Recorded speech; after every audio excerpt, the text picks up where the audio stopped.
दोस्तों 90s के जमाने में जब टू व्हीलर्स यानी कि मोटरसाइकिल की बात होती तो हर किसी की जुबान पर बस एक ही नाम था, हीरो होंडा, जो कि हीरो और होंडा के कोलैबोरेशन से बना था। लेकिन सिर्फ कुछ ही सालों में ऐसा क्या हो गया कि ये दोनों कंपनीज एक दूसरे की जानी दुश्मन बन गई। इंडियन कंपनी हीरो की ऐसी क्या मजबूरी थी कि उसे एक जापानीज कंपनी होंडा के साथ कोलैब करना पड़ा। हीरो और होंडा के कोलैबोरेशन के बाद कंपनी प्रॉफिटेबल होते हुए भी ये दोनों अलग क्यों हुए और आखिर कैसे होंडा ने हीरो के साथ गद्दारी की, आइए समझते हैं आज की इस वीडियो में। कहानी की शुरुआत होती है 1956 से, जब ब्रिज मोहन लाल मुंजाल ने हीरो कंपनी की शुरुआत की। असल में हीरो एक साइकिल बनाने वाली कंपनी थी जो 1956 में एस्टैब्लिश हुई और 1975 आते आते ये इंडिया की सबसे बड़ी साइकिल मैन्युफैक्चर करने वाली कंपनी बन चुकी थी। हर जगह सिर्फ हीरो साइकिल्स का ही नाम था। इंडिया में पूरी तरह अपना कदम जमाने के बाद हीरो ने अपने साइकिल्स को विदेशों में एक्सपोर्ट करना शुरू कर दिया और इस तरह 1986 तक ये कंपनी सिर्फ इंडिया में ही नहीं बल्कि पूरी दुनिया की सबसे बड़ी साइकिल मैन्युफैक्चर करने वाली कंपनी बन चुकी थी।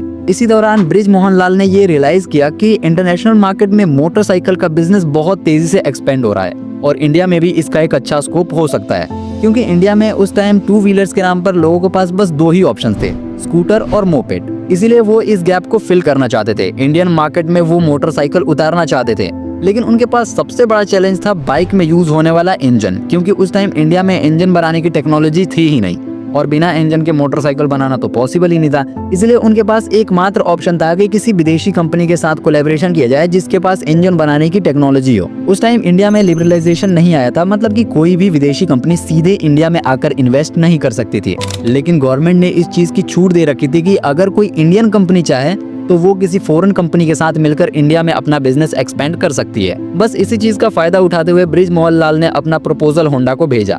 होंडा कंपनी ने इस प्रपोजल को एक झटके में एक्सेप्ट कर लिया। इसके बाद इन दोनों कंपनीज के बीच ये एग्रीमेंट हुई कि हीरो बाइक्स की बॉडी तैयार करेगी और होंडा उसके लिए इंजन सप्लाई का काम करेगा।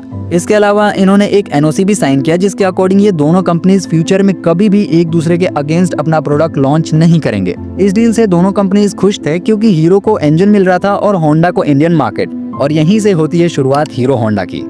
कागजी कार्यवाही पूरी करने के बाद हीरो होंडा का पहला प्लांट हरियाणा में बनाया गया, जहां से हीरो और होंडा मिलकर बाइक मैन्युफैक्चर करने लगे।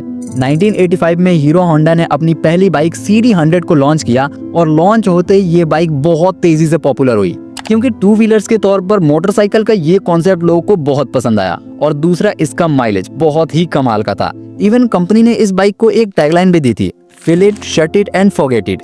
तेल भरो, टंकी बंद करो और भूल जाओ। ये टैगलाइन लोगों के दिमाग पर चढ़ गई। पेट्रोल की तो अब चिंता ही नहीं है, बस एक बार पेट्रोल भरो और चलाते रहो। इसके अलावा उन्होंने अपनी बाइक को उस प्राइस सेगमेंट पे लॉन्च किया जो कि हर मिडिल क्लास फैमिली के लिए अफोर्डेबल था, जैसा कि हमारे रतन टाटा सोचते थे।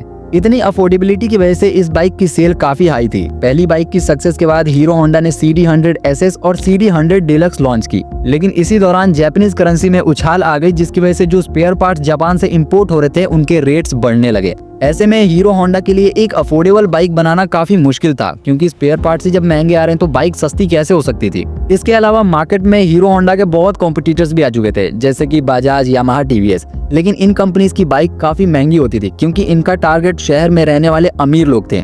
लेकिन बात करें हीरो होंडा की तो इनका टारगेट मिडिल क्लास और लोअर मिडिल क्लास के लोग थे जो महंगी बाइक अफोर्ड नहीं कर सकते थे। इसीलिए हीरो होंडा मिडिल क्लास लोगों के लिए अफोर्डेबल बाइक बनाती थी। यही रीजन था कि हीरो होंडा की बाइक्स पूरी इंडिया में सबसे ज्यादा सेल होती थी। हीरो होंडा लोगों के इस भरोसे को तोड़ना नहीं चाहता था, इसलिए हीरो होंडा ने काफी लंबे टाइम तक खुद लॉस में रहकर लोगों को अफोर्डेबल बाइक दी। फिर 1990 में जब डॉलर का एक्सचेंज प्राइस रेगुलेट हुआ तो हालात सुधरने लगे और देखते देखते कुछ ही समय में हीरो होंडा एक बार फिर से अपनी बाइक्स पर प्रॉफिट कमाने लगी और अगले ही कुछ ही सालों में इस कंपनी का प्रॉफिट $10 मिलियन को क्रॉस कर गया, जो कि उस टाइम पे लिटरली एक बहुत बड़ा नंबर था। थोड़ा समय और गुजरा तो हीरो होंडा ने अपने बाइक्स को EMI पर देना शुरू कर दिया, जिससे और भी ज्यादा कस्टमर्स जुड़ने लगे। देखते ही देखते इस कंपनी ने पूरी इंडियन मार्केट को कैप्चर कर लिया। अब यहाँ तक तो ऊपर से सब ठीक ठाक ही लग रहा है, लेकिन अंदर का मामला यानी कि हीरो और होंडा के बीच का मामला थोड़ा सा गड़बड़ है। एक्चुअली थोड़ा नहीं, कुछ ज्यादा ही गड़बड़ है। दरअसल होंडा मोटर्स पहले से ही काफी बड़ी कंपनी थी। होंडा के बाइक्स रशिया, अमेरिका और कई डेवलप कंट्रीज में एक्सपोर्ट होती थी। लेकिन प्रॉब्लम तो तब शुरू हो गई जब हीरो होंडा की बाइक्स दूसरी कंट्रीज में एक्सपोर्ट करने की बात रखी गई। लेकिन होंडा इसके बिल्कुल खिलाफ हो गया कि नहीं, हीरो होंडा की बाइक्स दूसरी कंट्रीज में एक्सपोर्ट नहीं होगी, क्योंकि होंडा को ये डर था कि अगर दूसरी कंट्रीज में ये बाइक सेल किए गए तो होंडा की मार्केट खराब हो सकती है। इसलिए होंडा कंपनी चाहती थी कि हीरो होंडा इंडिया के अलावा सिर्फ नेपाल, भूटान और बांग्लादेश जैसी कंट्रीज तक ही लिमिटेड रहे, जिसकी वजह से hero hero company international market में जो पोजीशन चाहती थी वो उससे मिल नहीं पा रही थी। सबसे बड़ी प्रॉब्लम तो ये थी कि हीरो अभी तक बाइक इंजन्स के लिए पूरी तरह होंडा पर ही डिपेंडेंट थी, तो अगर हीरो चाहे भी तब भी होंडा से अलग नहीं हो सकती थी। लेकिन इन दोनों कंपनीज के बीच जो मतभेद थे उससे हीरो को समझ आ गया कि ये कोलैबोरेशन ज्यादा दिन तक चलने वाला नहीं है, और होंडा से अलग होने के बाद भी अगर हमें अपनी कंपनी को रन करना है तो इंजन्स भी हमें खुद ही बनाना पड़ेगा, क्योंकि हीरो अभी तक सिर्फ बॉडी पार्ट्स ही बना रही थी।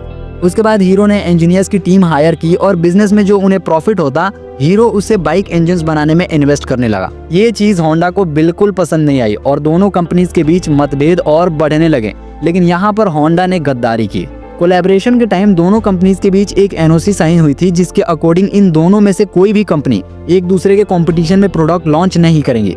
लेकिन होंडा ने इस एग्रीमेंट को नजरअंदाज करते हुए 1999 में बाइक की एक सेपरेट कंपनी शुरू कर दी, Honda motorcycle and scooter India private limited नाम से। अब होंडा ने भी उसी प्राइस सेगमेंट में अपनी बाइक लॉन्च करनी शुरू कर दी जिस प्राइस सेगमेंट में पहले से ही हीरो होंडा की बाइक मौजूद थी। मतलब कि होंडा अब डायरेक्ट हीरो के कंपटीशन में आ गया। इसके कुछ ही सालों बाद होंडा ने एक्टिवा लॉन्च करके स्कूटर सेगमेंट में भी एंटर कर लिया था। अब देखा जाए तो होंडा हर तरफ से फायदे में था, क्योंकि हीरो होंडा से तो उसकी काफी अच्छी खासी अर्निंग हो ही रही थी और इंडिया में उसने अपनी एक सेपरेट कंपनी भी शुरू कर दी थी, लेकिन हीरो को आगे बढ़ने नहीं दे रहा था। इन्हीं सब रीजंस की वजह से साल 2010 में हीरो ने होंडा से अलग होने का फैसला किया। कंपनी में हीरो और होंडा के 26% शेयर्स थे, जिसके बाद होंडा ने अपने सारे शेयर्स हीरो कंपनी को $1.2 बिलियन में बेच दिए। इसके बाद कंपनी का नाम हीरो होंडा से बदलकर हीरो मोटो कॉर्प कर दिया गया।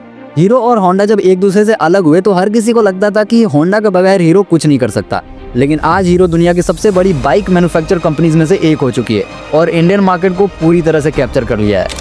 कमेंट करके बताना वीडियो आपको कैसी लगी। चैनल को बिल्कुल सब्सक्राइब कर सकते हो। मिलते हैं नेक्स्ट वीडियो में एक और अमेजिंग टॉपिक के साथ, तब तक के लिए बाय बाय।